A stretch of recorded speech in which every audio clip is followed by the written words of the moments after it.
దేవుడు కాలానికి అతీతుడు అని బైబిల్ కూడా సాక్ష్యం ఇచ్చింది.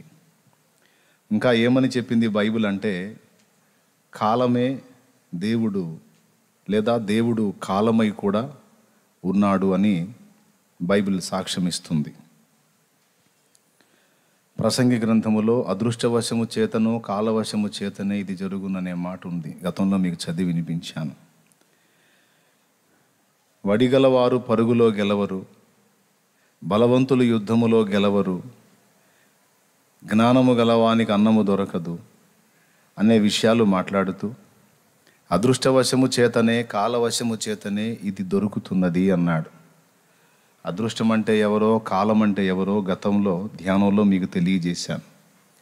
మళ్ళా దాని గురించి వివరిస్తే ద్వితీయోపదేశం అవుతుంది కనుక అవసరం లేదు, అది యూట్యూబ్లో ఉండవు. దేవుడు కాలాతీతుడు అని ఎందుకు అన్నాను అంటే, దేవుడు రేపు మనకు ఏం జరిగిద్దో మనకు తెలియదు, కానీ దేవుడు ముందే ఎరుగున్నాడు. మనం పుట్టక మునుపు ఏం జరిగిందో మనకు తెలియదు. పెద్దోళ్ళు చెబితే కొద్ది గొప్ప తెలుస్తుంది కొన్ని సంగతులు. అసలు మనం పుట్టక మునుపు ఏం జరిగిందో మనకు తెలియదు, రేపేం జరుగుతుందో మనకి తెలియదు, ప్రస్తుతం కూడా జరుగుతున్న కాలమే మనకు తెలుసు. ఇప్పుడు నేను ప్రసంగం మొదలుపెట్టాను, ఇది ఎన్ని గంటలకు ఆగిపోయిద్దో మీకేం తెలుసు? మొదలుపెట్టిన నాకు కూడా ఏమీ తెలియదు. ఇక్కడికి రావటం వరకే నా పని. ఇక్కడికి వచ్చిన తర్వాత ఏం మాట్లాడాలో ఏం సంగతో ముందుగానే దేవునికి అప్పచెప్పుకొని వస్తాను ఇక్కడికి.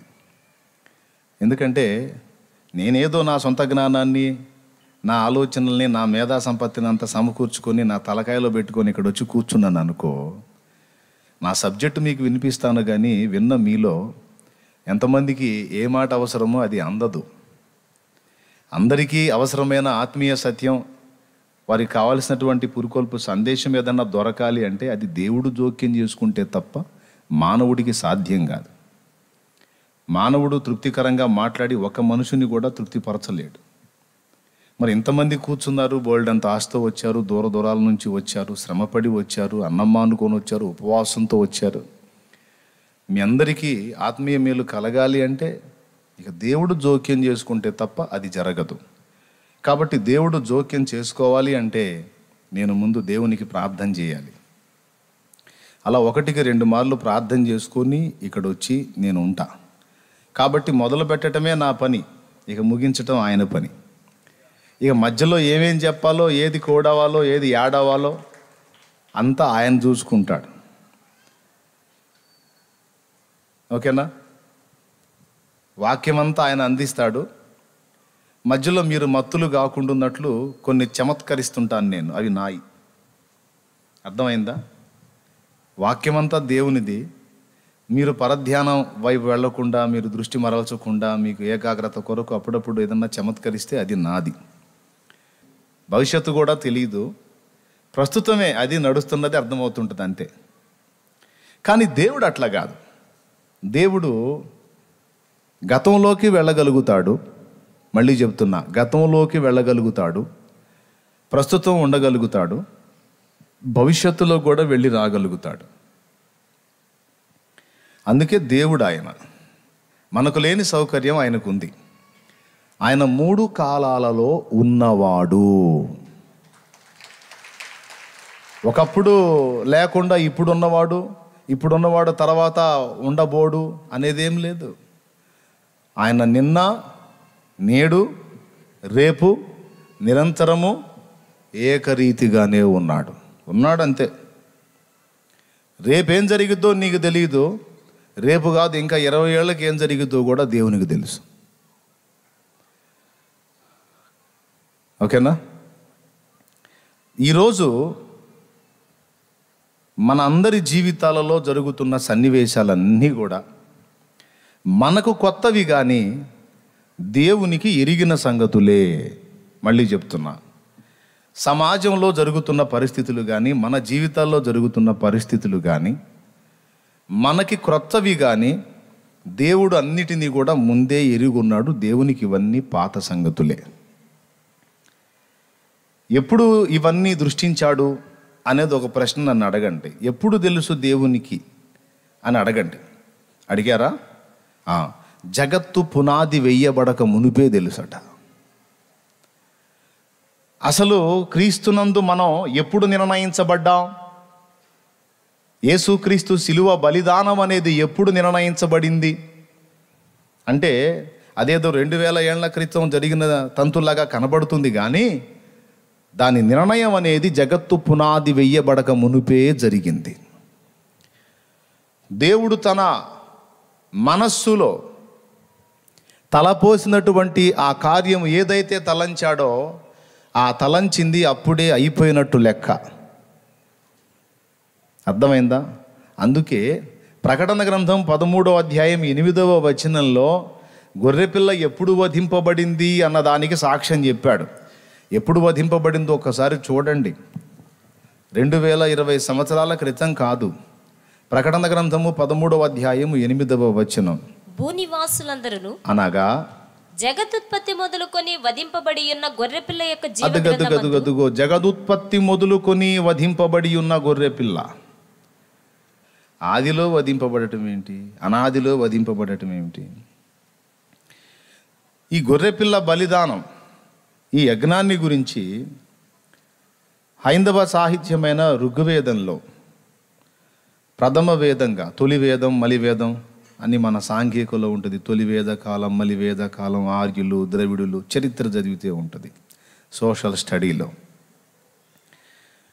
అందులో ప్రప్రథమ వేదమైన ఋగ్వేదంలోని 10వ మండలం 9వ సూక్తంలో దాన్ని పురుష సూక్తం అంటారు. టీకా తాత్పర్యం రామకృష్ణ మఠం వారు ప్రచురం చేశారు. చిన్న పుస్తకం దొరుకుతుంది. పురుష సూక్తం అంటే ఇస్తారు, పూజా గదుల్లో పెట్టుకుంటారు. అందులో ఉంటుంది. ఆ పురుష సూక్తంలో సృష్టి చేయడానికి ముందే భగవంతుడు ఆహుతి కావడానికి సిద్ధమయ్యాడు. అలా ఆహుతించుకోవడానికి ఇష్టపడితేనే ఈ జగత్తు చేయుట సాధ్యమైందన్న ప్రస్తావన ఉంది. మళ్ళీ చెప్తున్నా, సృష్టి ఆరంభం అంటే జగత్తు పునాది వెయ్యబడక మునిపే భగవంతుడు తన్ను తాను ఆహుతి చేసుకోవడానికి, తన్ను తాను యజ్ఞంగా సమర్పించుకోవడానికి ఇష్టపడి తనను ఆహుతించుకొని ఇది జరిగించాడు అన్నాడు. అందులోనే ఆ 90వ సూక్తంలో, పురుష సూక్తంలో, ఋగ్వేదం 10వ మండలం 90వ సూక్తం, అందులో ఆది సంభూతుని యజ్ఞం అని ఒక విషయం ప్రస్తావించాడు. తొలుత జన్మించిన వాడు అంటే ఈ ప్రపంచము, విశ్వము ఏది నిర్మాణం కాకముందు తండ్రి అయిన దేవునిలో నుండి వెలుపలికి వచ్చినటువంటి వాడు, తొలుత జన్మించిన వాడు. నీవు నా కుమారుడవు, నేడు నేను నిన్ను కనియున్నాను అని కీర్తనల గ్రంథము 2 కీర్తనలో ఎవని గూర్చి సాక్ష్యం ఇచ్చాడో తండ్రి, ఆ అద్వితీయ కుమారుడు, ఆ జనితైక కుమారుడు, ఆయన గురించి ఏం చెప్పాడు? నీవు నా కుమారుడవు, నేడు నేను నిన్ను చేసి ఉన్నాను అనలా. నేడు నేను నిన్ను కనియున్నాను అన్నాడు. ఏమండి తమ్ముడు, నీ డేట్ ఆఫ్ బర్త్ ఎంత?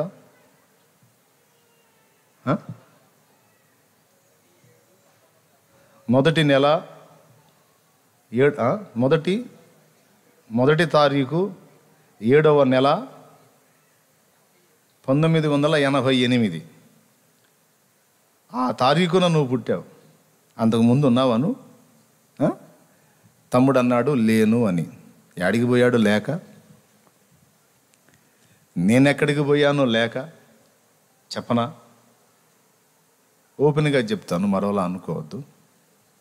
తల్లి గర్భములో నుండి భూమి మీదికి మనం రాక మునుపు 9 నెలలు అమ్మ కడుపులో ఉన్నామా లేదా? అమ్మ గర్భములో ఒక పిండముగా రూపుదిద్దుకోక మునుపు నాన్నలో ఉన్నాం మనం. దేవునికి స్తోత్రం, హల్లెలూయా. అవునా?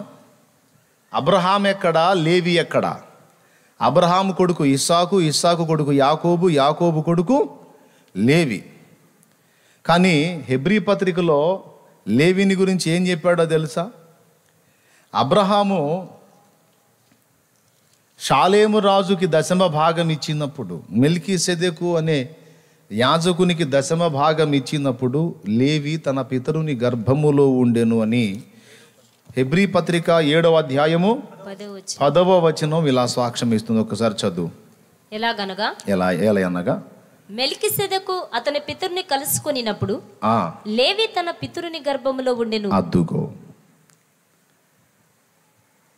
ఒక వ్యక్తి జన్మకు అసలు కారణం తల్లి సెకండ్ పార్ట్ అయితే ఫస్ట్ పార్ట్ తండ్రే. జన్మనిచ్చేది తండ్రే. అర్థమైందా? పితరుని గర్భంలో ఎవరున్నారట? లేవి ఉన్నాడట. అసలు ఎలా ఉన్నాడు లేవి? ఒక్కసారి ఆలోచించండి, మైండ్ పోయిద్ది. ఎందుకో తెలుసా? అబ్రహాము మెల్కీసెదెకుని ఎదుర్కొన్నప్పుడు ఇస్సాకు పుట్టాడా?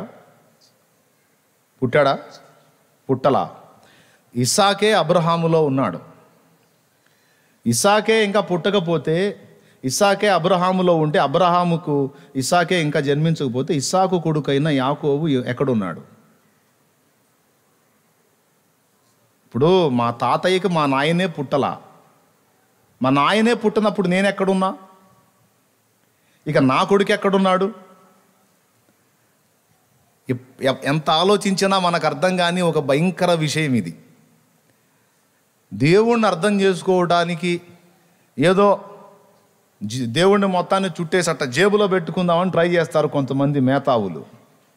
సాధ్యం కాదు అది. అసలు ఆయన కార్యాలు ఏదో కొద్దో గొప్ప మనకు అర్థమయ్యేటట్టు బయలుపరిస్తే తప్ప మనం జుట్టు బీక్కున్నా అర్థం కానంత భయంకరమైన సంగతులు చేయువాడు దేవుడు. ఆయన గురించి వాక్యం చెప్తుంది, ఆయన మనకు అగోచరుడు. అసలు ఎట్లా చేశావు నాయన అంటే నవ్వుకుంటాడు ఆయన. నీకు సాధ్యం కాదంతా నాకు సాధ్యం కాదనుకుంటున్నావురా పిచ్చోడా, నాకు సమస్తము సాధ్యమే అంటాడు. ఒక్కసారి నేను చెప్పిన విషయం మళ్ళా మీరు ఆలోచించి చూడండి.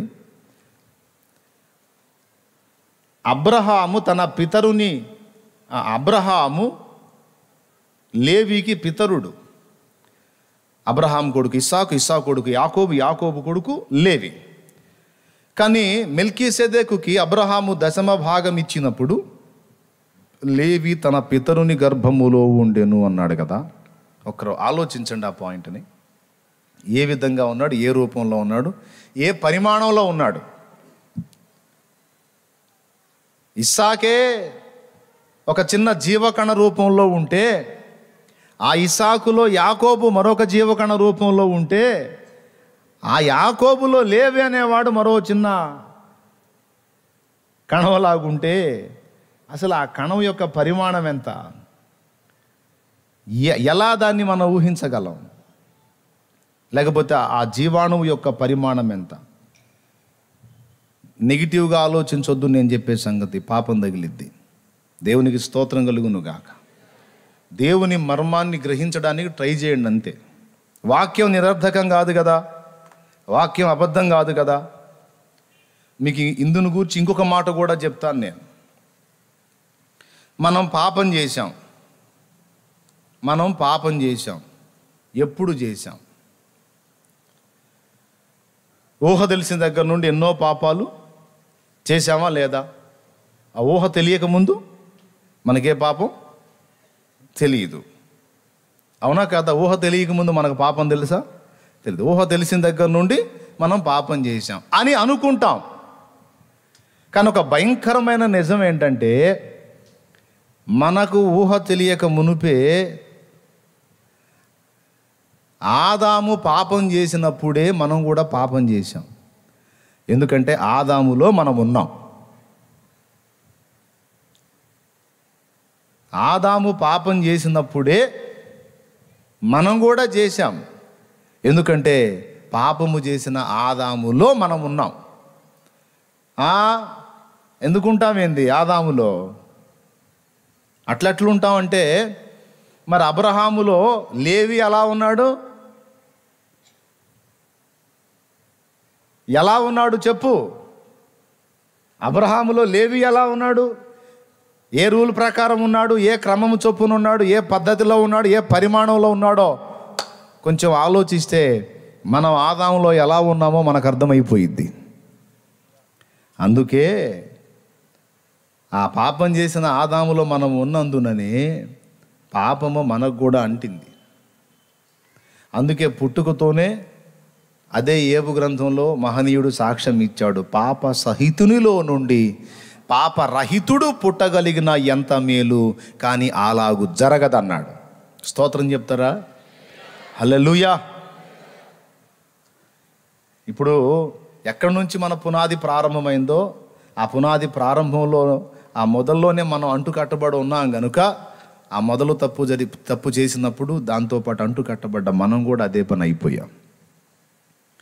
ఒకని అపరాధ మూలముగా అనేకులు పాపులుగా ఎలాగూ చెయ్యబడిరో అలాగే ఒకని బలిదానము మూలమున అనేకులు నీతిమంతులుగా చేయబడిరి. దేవునికి స్తోత్రం కలుగునుగాక. ఇప్పుడు ఏం జరిగిందో తెలుసా? పాప బీజంలో నుంచి అసలు ఆదాము అనేటువంటి వ్యక్తి పాపం చేశాడు, ఆయనలో మనం ఉన్నాం. టోటల్గా మన ఉనికంతా కూడా ఆయనతో ప్రారంభమైంది కనుక ఇప్పుడు మన మూలపితరుడు పాపి, ఆయనతో పాటు మనం కూడా పాపులం. ఇప్పుడు కడపటి ఆదాము అనే మరి ఒకరిని లైన్లో పెట్టాడు దేవుడు.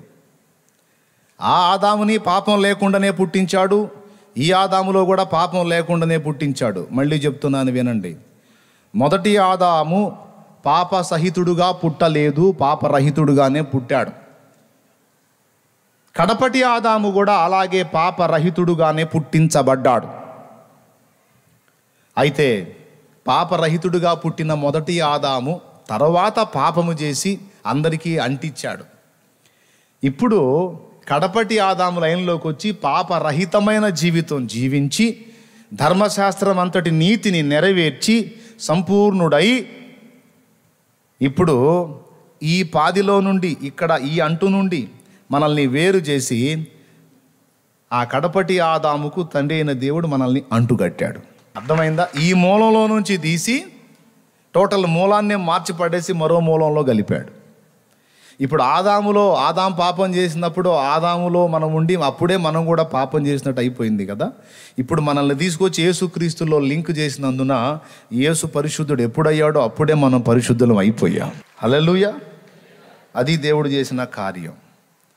మొదటి ఆదాము ఏదైతే తీసుకొచ్చాడో కడపటి ఆదాము దానికి పరిష్కారం సూచించేటట్టు దేవుడు చేశాడు. కాబట్టి ఇప్పుడు మనం అసలు ఎప్పుడు పాపం చేశాము? అసలు ఎప్పుడు మన పాపం ఎప్పుడుది? ఆదాము చేసినప్పుడే. ఆదాములో మనం ఉన్నామన్నా. ఒరే పిచ్చోడ, ఆదాములో ఎట్లుంటాంరా నాయన మనం? మరి ఆదాములో లేకుండా ఎక్కడి నుంచి వచ్చాం మనం? నాకు తెలియక అడుగుతా, చెప్పండి. ఆ మొదటి మానవుల్లో లేకుండా ఎక్కడి నుంచి వచ్చాం? గాల్లో ఏమన్నా పుట్టామా? స్వయంభూలమా? లేదే. అందరికీ మూలాధారం అతనే కదా, అక్కడి నుంచే కదా వచ్చాము. ఏ లాజిక్ ప్రకారం చెబుతున్నావంటే ఇప్పుడు చూపించే హెబ్రీ పత్రిక 7వ అధ్యాయము 10వ వచనంలో చెప్పాడు కదా, అబ్రహాము మనవడి కొడుకైనటువంటి అంటే ముని మనవడైన లేవి అబ్రహాములో ఉన్నాడని వాక్యం చెప్పింది. ఎలా ఉండుంటాడు అని ఆలోచించా, జుట్టు బీక్కు నాకు అర్థం కాల. మీకేమైనా అర్థమైతే ట్రై చేయండి. కాదు, మెంటల్ ఎఫెక్ట్ వచ్చింది ప్రయత్నం చేస్తే. దేవునికి స్తోత్రం కలుగును గాక. హల్లెలూయా. అప్పుడు ఒక్కటే నమ్మాలి, ఏంటంటే దేవునికి సమస్తము సాధ్యమే, అంతే. దేవుని కార్యాలన్నీ అర్థం చేసుకోవడానికి ప్రయత్నిస్తే అంతే సంగతులు. ఇక హాస్పిటల్లో చేరి, మానసిక రోగుల హాస్పిటల్లో చేరి రథములేమి పైన తిరుగుచున్న అనాల్సి వచ్చింది. ఆయన చెప్పాలి ఇది ఇలా సాధ్యమైంది, ఇది ఇలా సాధ్యమైంది అని ఆయన చెప్తే ఓహో దేవా అదే సంగతి అని విరిమోహం వేసుకొని చూడటం తప్ప మనకేమీ తెలియదు. మరి దేవుడికి సమస్తము తెలుసు.